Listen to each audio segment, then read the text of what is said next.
नमस्कार प्यारे विद्यार्थियों, संस्कृत में आज पंचम पाठ का अध्ययन करेंगे जिसका नाम है वाक्यली। वाक्यली मतलब होता है पहेलियाँ।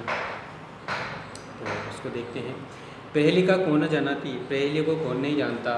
कम व जन्म न आकर्षयति, ये किसको आकर्षित नहीं करती। मनोविनोद कारणी पहेलिका, मनोरंजन करने वाली पहेलियाँ।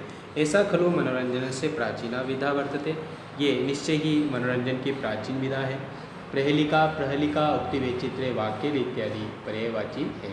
ठीक है, आगे देखते हैं। प्राय विश्व की सर्वासु भाषासु प्रहेलिका प्रचलित, विश्व की सभी भाषाओं में पहेलियाँ प्रचलित है। आंग्ल भाषायाम प्रहेलिका कृते, अंग्रेजी भाषा के लिए में पहेली के लिए पजल, राइडल इत्यादि शब्दों का प्रयोग प्रसिद्ध है। प्रहेलिकायाम प्रश्न भवति, पहेली में प्रश्न होते हैं।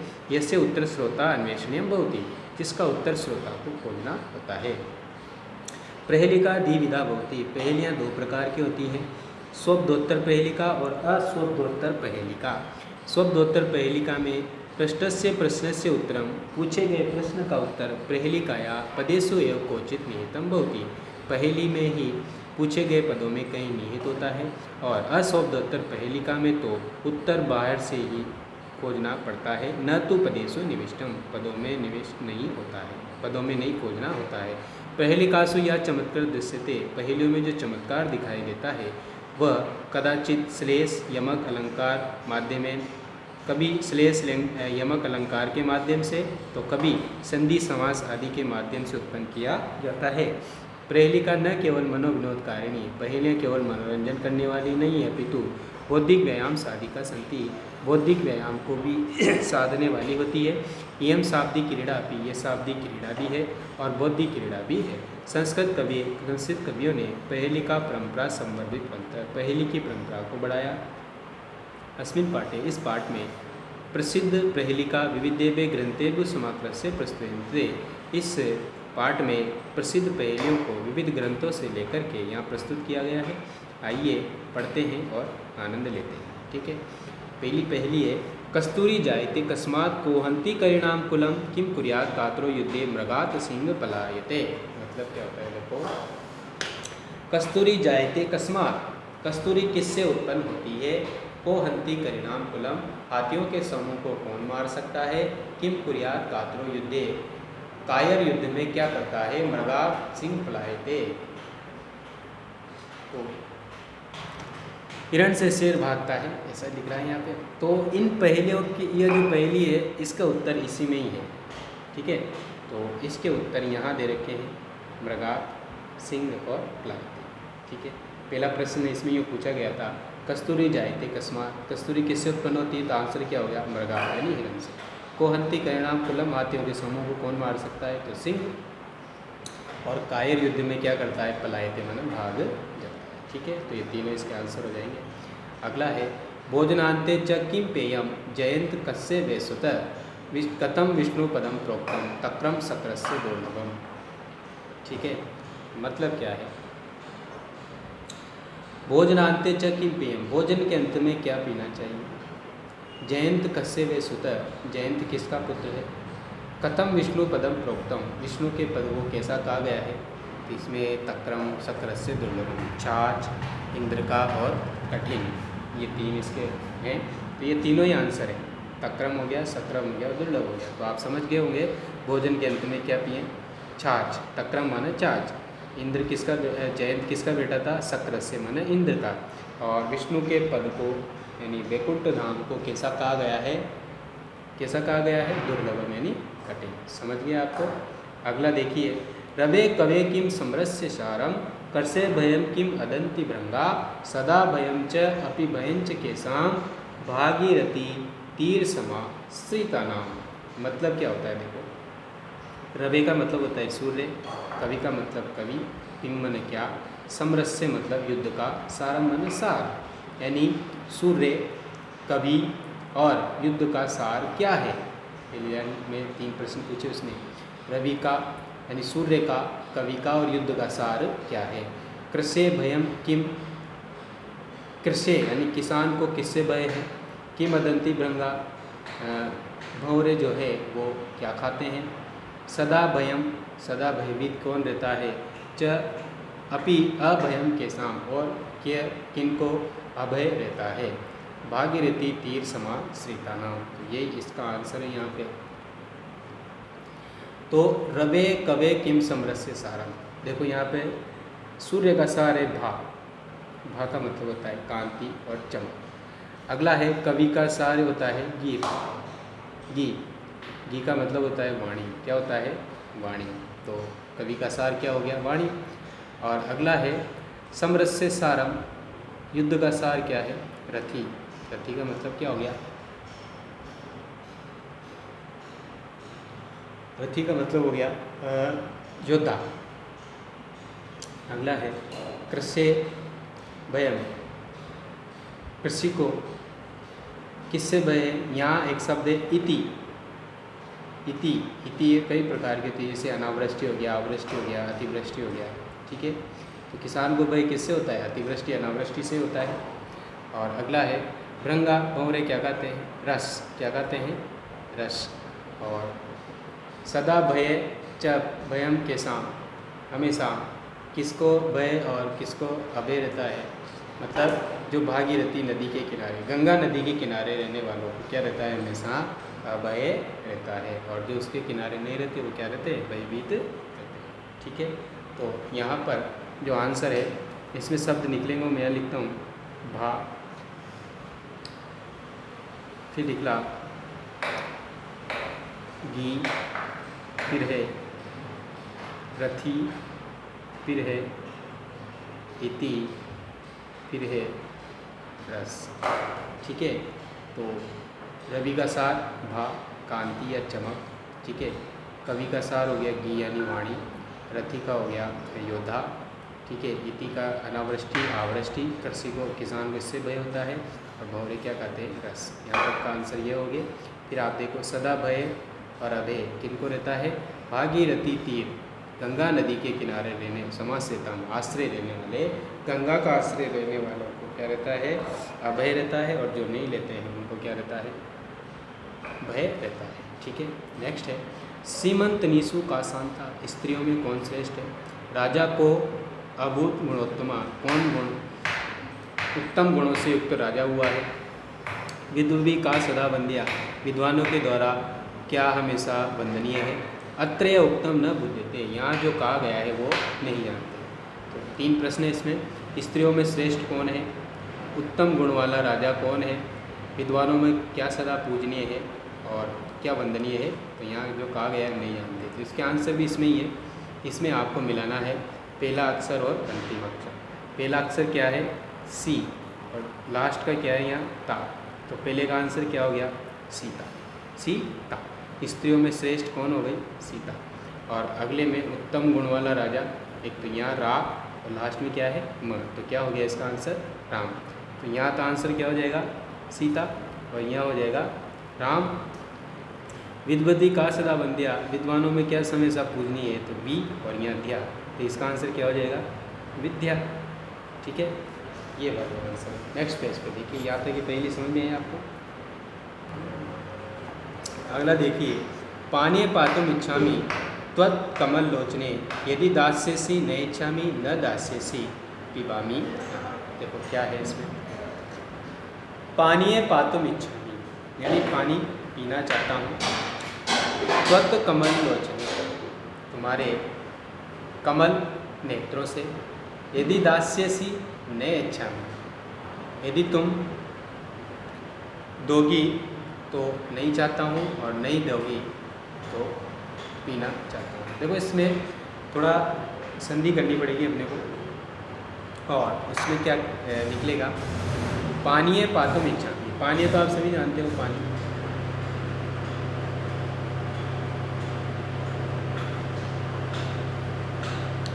कमल लोचने, हे कमल के समान नेत्र वाली, हे कमल के समान नेत्र वाली। कमल लोचने किसी को संबोधित करके कहा गया है, तो हे, तो देखो इसमें क्या है, त्वत् कमल लोचने, हे कमल के समान नेत्र वाली, त्वत् पानीय पातुम इच्छामि, तुम्हारे हाथ से पानीय पातुम इच्छामि, पानी पीना चाहता हूँ। अब देखो यहाँ पे हमें क्या करना पड़ेगा, संधि विच्छेद करना पड़ेगा।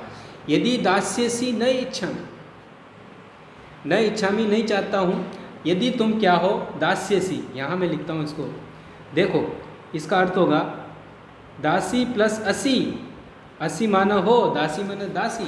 यदि तुम दासी हो तो नहीं चाहता, क्या, यदि तुम दासी हो तो पानी नहीं पीना चाहता। और न दास्यसि, यदि तुम दासी नहीं हो तो पिबामी, हम तो पीना चाहता हूँ। ठीक है, इस तरह से अर्थ होगा इसका। न इच्छामि नहीं चाहता हूँ, यदि तुम पानी पीना, सॉरी, तुम्हारे कमल के समान नेत्र वाली तुम्हारे हाथ से पानी पीना चाहता हूँ। यदि दास्यसि, देखो यहाँ दे रखा है, यदि दास्यसि, दास्यसि, यदि तुम दासी हो तो न इच्छामि नहीं चाहता हूँ, और न दास्यसि, यदि दासी नहीं हो तो मैं पीना चाहता हूँ। अब दो, एक और अर्थ ऐसे लिख सकते हैं, यदि दास्यसि, दास्यसि का मतलब यानी देना। ठीक है, यदि तुम मुझे पानी पिलाओगी, यदि दास्यसि नहीं इच्छा, यदि दोगी तो नहीं चाहता, न दास्यसि पिबामी, तो पीऊँगा। तो कुल मिला के एक बात याद रखना कि यदि तुम दासी हो तो मैं पानी नहीं पीना चाहता, और यदि तुम दासी नहीं हो तो पीना चाहता हूँ। ठीक है, अगला है कम संजगान कृष्ण का शीतल वाहिनी गंगा, के दार पोषण रता, कम बलवंतम न बाधिते शीतम। कम संजगान कृष्ण, कंस को किसने मारा, कंस संजगान कृष्ण है। ठीक है, कम संजगान कृष्ण, कृष्ण ने किसको मारा, का शीतल वाहिनी गंगा, शीतल वाहिनी गंगा कहाँ है, ये क्या है, केदार पोषण रता, केदार पोषण रता, कौन, पत्ती के भरण पोषण में लगे हुए हैं। कम बलवंतम न बाधिते शीतम, किसको, किस बलवान को शीत बाधित नहीं करती, सर्दी बाधित नहीं करती। ठीक है, तो आइए देखते हैं। कृष्ण कम संजगान, कृष्ण ने किसका वध किया, इसके आंसर आपको मिलेंगे पहला वर्ण और दूसरा वर्ण, तो क को और स को मिलाओ तो क्या बना, कंसम यानी कंस को। इसमें है काशी, गंगा कहाँ बहती है, काशी में। शीतलवाहिनी गंगा क्या है, काशी। ठीक है, तो ये दूसरे का काशी हो गया। अगला है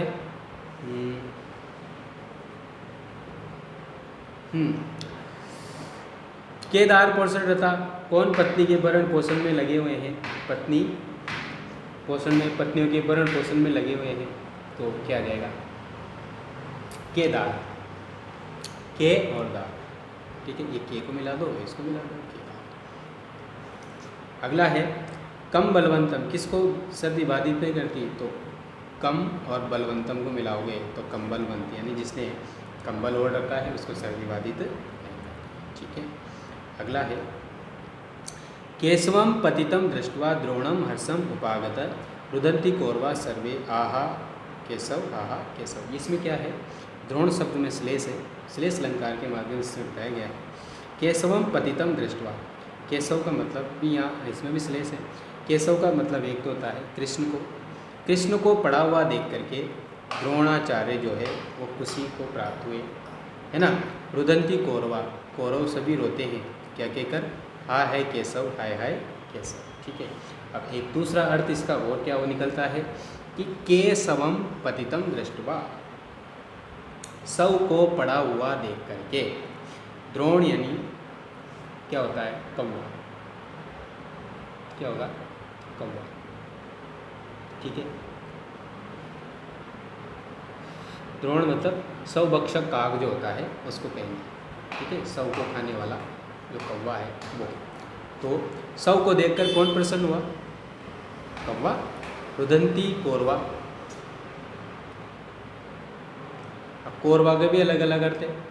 एक कौरव तो मतलब दुशासन आदि या दुर्योधन आदि हो गए, एक कौरवा है श्रृगाल। एक कौरवा का अर्थ क्या होगा, श्रृगाल। तो सारे सियार रोते हैं, हा हा केशव, हा हा केशव, हाय हाय सव, हाय हाय सव।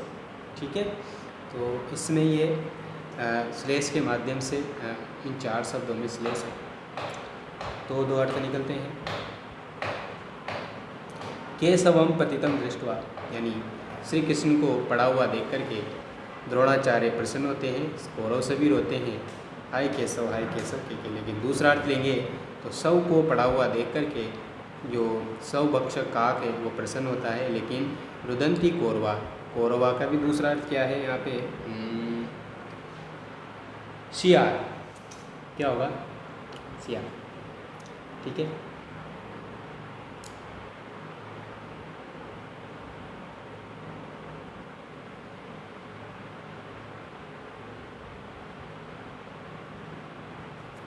श्रृगाल जो है वो क्या करते हैं? रोते हैं। हाय हाय केशव, हाय सव करके मृत्सरी करके। अगला है अपद दूरगामी च साक्षरो न च पंडित अमुक ईश्वर वक्ता च यो जानाति स पंडित। बहुत सिंपल आंसर इसका। देखो आप बताना। अपदो बिना पैर नहीं है, दूरगामी च और दूर तक जाता है, पैर नहीं है दूर तक जाता है। साक्षरो न च पंडित, साक्षर है लेकिन पंडित नहीं है। अमुख बिना मुख का है लेकिन स्पष्ट वक्ता, स्पष्ट बोलता है। यो जानाति सब पंडित, बताओ जो इसको जानता है वो पंडित है। बताओ क्या होगा इसका अर्थ? दिमाग लगाओ, सोचो क्या होगा, क्या होगा? देखो अपदो दूरगामी, बिना पैर वाला है लेकिन दूर तक जाता है। साक्षर है लेकिन पंडित नहीं है। अमुख बिना मुख का है लेकिन फिर भी स्पष्ट बोलता है। जो जानता है वो पंडित है। बताओ क्या है? तो इसका अर्थ होगा पत्र। क्या होगा इसका? पत्र। पत्र में पैर नहीं होते लेकिन फिर भी दूर तक जाता है ना। और साक्षर है लेकिन पंडित नहीं होता है। अमुख मुंह नहीं होता है लेकिन उसमें जो समाचार लिखा होता है सब साफ साफ कह देता है। ठीक है। अगला है वृक्षाग्रवासी न च पक्षीराज, त्रिनेत्रधारी न च शूलपाणी, त्वग वस्त्रधारी न च सिद्ध योगी, जलम च विभन्न घटो न मेघ। बहुत अच्छा है ये भी। देखो वृक्षाग्रवासी, पेड़ पर निवास करता है, न च पक्षीराज, लेकिन पक्षीराज नहीं है। ठीक है। अगला है त्रिनेत्रधारी न च शूलपाणी, तीन आंखों वाला है लेकिन शूलपाणी कहते हैं शंकर भगवान को, लेकिन शिव नहीं है। त्वग वस्त्रधारी, बलकल वस्त्र धारण करता है लेकिन सिद्ध योगी नहीं है। जलम च विभन्न, जल से भरा हुआ है। घटो न मेघ, ना तो घड़ा है ना ही बादल है। ठीक है। तो बताओ ऐसे क्या क्या है जो पेड़ पर रहता है लेकिन पक्षी राज नहीं है, तीन आंखों वाला है लेकिन शिव नहीं है, और जो सिद्ध योगी नहीं है लेकिन बलकल वस्त्र धारण करता है, जल से भरा हुआ है, न घड़ा है न बादल है। बताओ क्या होगा? क्या होगा बच्चों?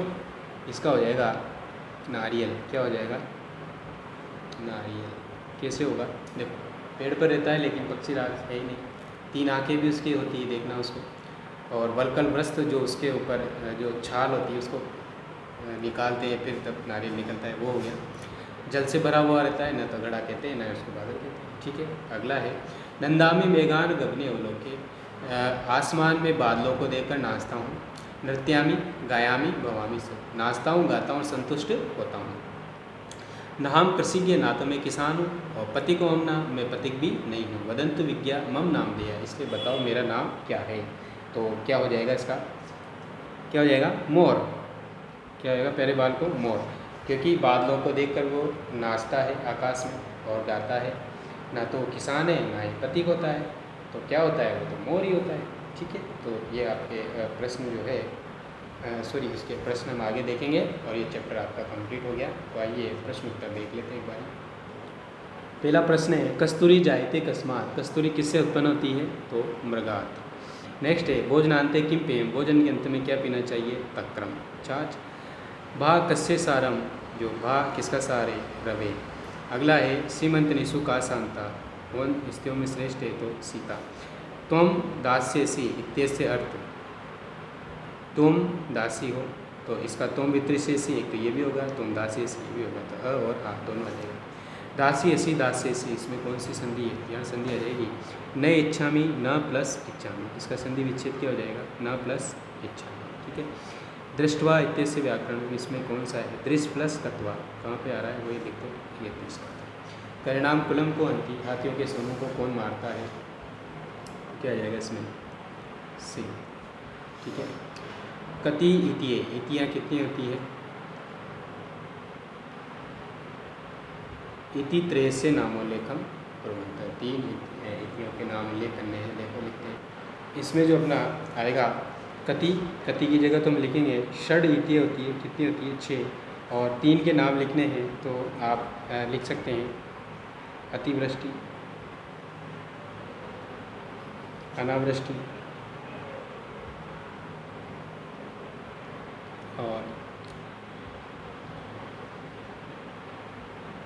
और भी लिख सकते हैं मुस्का होता है, सुका होता है, सलभा होता है।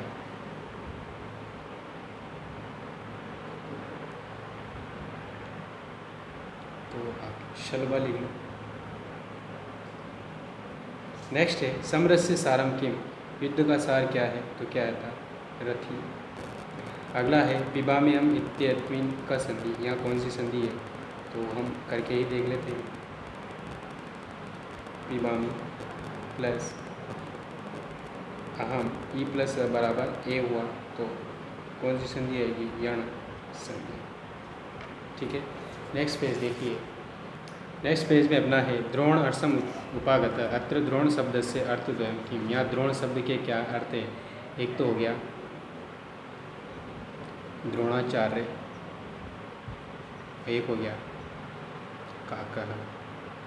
ठीक है, नेक्स्ट है कम बलवंतम न बाधते शरीरम, तो इसको मिला दो तो कम बलवंतम। नेक्स्ट है कम संजगान कृष्ण, कृष्ण ने किसको मारा तो आ जाएगा कंसम। नेक्स्ट है संजगान इत्यत्र का उपसर्ग, इसमें उपसर्ग आ जाएगा सम। ठीक है प्यारे बाल को, तो ये आपके चैप्टर कंप्लीट प्रश्न से। ओके, आज के लिए काफ़ी है, कल के लिए बहुत कुछ बाकी है। ओके, धन्यवाद।